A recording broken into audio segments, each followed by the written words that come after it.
അപ്പോൾ അങ്ങ് തെലുങ്ക് നാട്ടിൽ നിന്ന് നമുക്കൊരു ബൈലിംഗ്വൽ സിനിമയുടെ ടീസർ വന്നിട്ടുണ്ട്. Dacoit. അദ്വിശേഷം Mrunal Thakur main character ചെയ്യുന്ന ഒരു ഫിലിമാണ്. ആക്ച്വലി ഈ സിനിമയുടെ ഇനീഷ്യൽ അനൗൺസ്മെൻറ്റിൽ അദ്വിശേഷം ശ്രുതി ഹാസൻ ആയിരുന്നു. പിന്നീടാണ് മൃണാൽ താക്കൂർ വരുന്നത്. ശ്രുതി ഹാസനെ റീപ്ലേസ് ചെയ്ത. അപ്പോൾ അതിൻ്റെ ഒരു ചെറിയൊരു ടീസർ വന്നിട്ടുണ്ട്. ഇത് തെലുങ്ക് ഹിന്ദി ബൈലിംഗ്വലായിട്ട് ചെയ്തിരിക്കുന്ന പടമാണെന്നാണ് പറഞ്ഞിരിക്കുന്നത്. നമ്മൾ തെലുങ്ക് ടീസറാണ് റിയാക്ട് ചെയ്യാൻ പോകുന്നത്. స్టూడియోస్ అన్నపూర్ణ స్టూడియోస్ నేర్చుకుంటా ఉండదు మన ఆయిల్ కూడా తప్పులేదు చెప్పినామని సబ్స్ ఉండో వచ్చేసినారు ఇప్పుడు ముద్దు పెట్టదా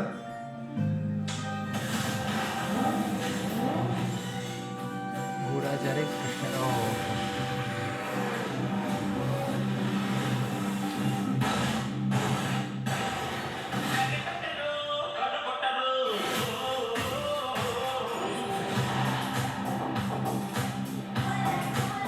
అది చూడు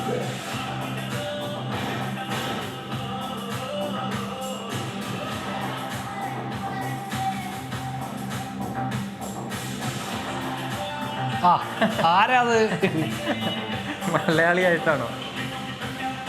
മലയ്ക്ക് പോകുന്ന വഴിക്കാണോ?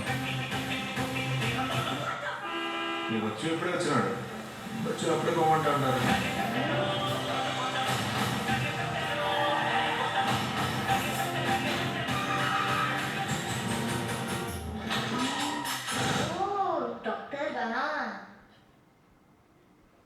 ദാമേ ആ കൊച്ചു ആരുടെയും മോളാണോ? ഒരു മോച്ചായ ഭയങ്കര ശരിയല്ലേ?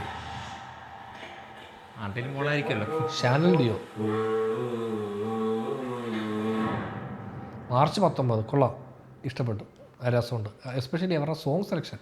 അതായത് ഒരു പഴയ തെലുങ്ക് പാട്ടം കണ്ടാണ് അതിന്റെ കട്ട്സ് രസമുണ്ട്. ഭയങ്കര ഒരു ഇൻട്രസ്റ്റിംഗ് സാധനം. ആക്ച്വലി ഇതിൻ്റെ ഹിന്ദി ടീസറുണ്ട്. അതിലെനിക്ക് തോന്നുന്നു ചിലപ്പം വേറെ ഇതായിരിക്കും, കാരണം ഇത് ബൈലിംഗ്വലാണ് ചെയ്തേക്കുന്നത്. നമുക്ക് ഹിന്ദി ടീസർ ഒന്ന് കണ്ടു നോക്കാം. അതിലേത് പാട്ടാണ് ഉപയോഗിച്ചേക്കെന്ന് അറിയണമല്ലോ. ബൈലിംഗ്വൽ അല്ലേ? അപ്പം ഈ തെലുങ്ക് പാട്ട് ഉപയോഗിക്കാനുള്ള ചാൻസ് കുറവായിരിക്കും. ഹിന്ദി പാട്ട് ഏതെങ്കിലും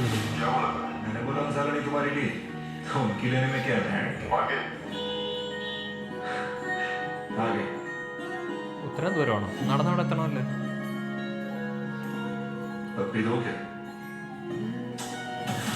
ഓ, വ്യത്യാസമുണ്ടല്ലോ അവന് ചെയ്ത എക്സ്പ്രഷൻ പരിപാടിയൊക്കെ.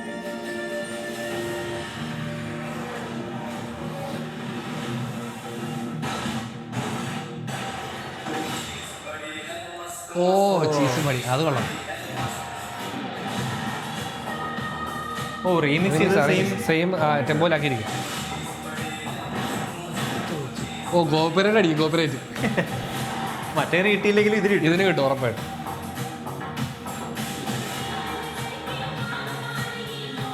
പ്രകാശ് രാജ് എല്ലാവരും ഉണ്ട്.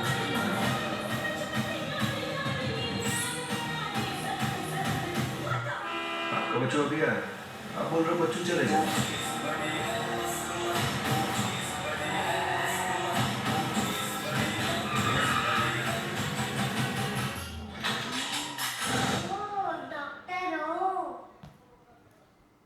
डाको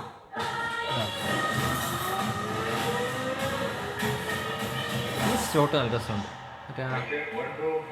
വാൻ ജമ്മാണ്. ഇതിനകത്ത് ഇങ്ങനെ ഓ, അത് കൊള്ളാം, കൊള്ളാം, കൊള്ളാം. ഇതിന് നമുക്ക് കോപ്പറേറ്റ് അടിക്കാം കേട്ടോ സുഹൃത്തുക്കളെ. നമ്മൾ പാട്ട് നമ്മൾ മ്യൂട്ട് ചെയ്യേണ്ടി വരും തോന്നുന്നു മിക്കവാറും. നോക്കാം, ഈ രസമുണ്ട്. ഇത് ആക്ച്വലി അദ്വിശേഷ് തന്നെയാണ് എഴുതിയിരിക്കുന്നതെന്നാണ് പറയുന്നത് ഈ പടം. ഈ അദ്വിശേഷാണ് ആക്ച്വലി പുള്ളി ഗൂഢാചാരി എന്ന് പറഞ്ഞ ഫിലിമുണ്ട്, അത് പുള്ളി എഴുതിയിരിക്കുന്നത്. ഭയങ്കര കിടിലൊരു പടമാണ്. ഒരു സ്പൈ ത്രില്ലർ എന്ന് പറയാം. അത് നല്ല രസം. അതിൻ്റെ സെക്കൻഡ് പാർട്ട് നടന്നുകൊണ്ടിരിക്കുന്നു. അങ്ങനെ പുള്ളിയുടെ സെലക്ഷൻ, പുള്ളിയുടെ ഒരു വേറൊരു ഇതാണ്. കാരണം പുള്ളിയുടെ സെലക്ഷൻ ഭയങ്കര രസമാണ്. പുള്ളി ചെയ്ത പടങ്ങൾ ഇപ്പോൾ ഈ പറഞ്ഞ പോലെ എവരു എന്ന് പറഞ്ഞൊരു പടമുണ്ട്, അതുപോലെ ക്ഷണം, അതൊക്കെ ഭയങ്കര അടിപൊളി. ഞാൻ കണ്ട സിനിമകൾ എനിക്ക് കുറച്ച് മിക്സ്ഡ് ഇതായിരുന്നു. ഒരു പട്ടാളക്കാരൻ്റെ സിനിമ മേജർ ആക്ച്വലി മറ്റേ സന്ദീപ് ഉണ്ണികൃഷ്ണന്റെ. അതെ അതെ അതെ, എനിക്കത് കുറച്ച് ആവറേജ്. പിന്നെ ഞാൻ കണ്ടുള്ളത് മറ്റേ ഹിറ്റിന്റെ സെക്കൻഡ് പാർട്ട്, അല്ല സെക്കൻഡ് പാർട്ട്. സെക്കൻഡ് ആണ്, തേർഡാണ് മറ്റേ ഞാനേട്. സെക്കൻഡ് പാർട്ടിലാണ് പുള്ളി വരുന്നത്. അപ്പൊ തേർഡാ ഞാൻ കണ്ടുള്ളത്.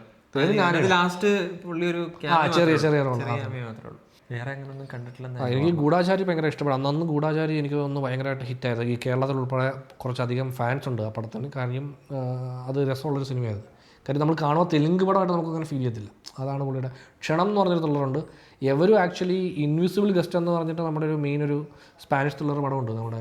അത് ഒരുപാട് ഭാഷയിലേക്ക് ബദ്ല എന്ന് പറഞ്ഞ ഹിന്ദി റീമേക്ക് ചെയ്തിട്ടുണ്ട്. അതിന് കുറച്ച് പടത്തിൽ അതായത് ഒറിയോൽ പോളോ എന്ന് പറഞ്ഞൊരു സ്പാനിഷ് ഡയറക്ടറുണ്ട്. പുള്ളി സസ്പെൻസുകളുടെ രാജാവെന്ന് വിളിക്കുന്നത്. പുള്ളിയുടെ ഇൻവിസിബിൾ ഗസ്റ്റ് എന്ന് പറഞ്ഞ സിനിമയുടെ ഒരു തെലുങ്ക് റീമേക്കാണ്. ഒഫീഷ്യൽ റീമേക്കായിട്ട് എനിക്ക് അറിയത്തില്ല. എവരും എന്ന് പറഞ്ഞൊരു പടമുണ്ട്. പക്ഷെ അതും നന്നായിട്ടാണ് ചെയ്തിരിക്കുന്നത്. അവരറിയുന്നില്ലല്ലോ.